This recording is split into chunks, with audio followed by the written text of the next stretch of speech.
let's convert this to rectangular form. So r equals 2 sine theta. R equals 2 sine theta. Then you multiply on the left by r, you multiply on the right by r.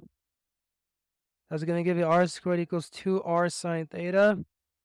Why do you want it this way? Because now look, r squared becomes x squared plus y squared. On the right side, r sine theta becomes 2 times y only, the y part. So now you have x squared plus y squared minus 2y equals 0. So subtract it, 2 negative y on the left side.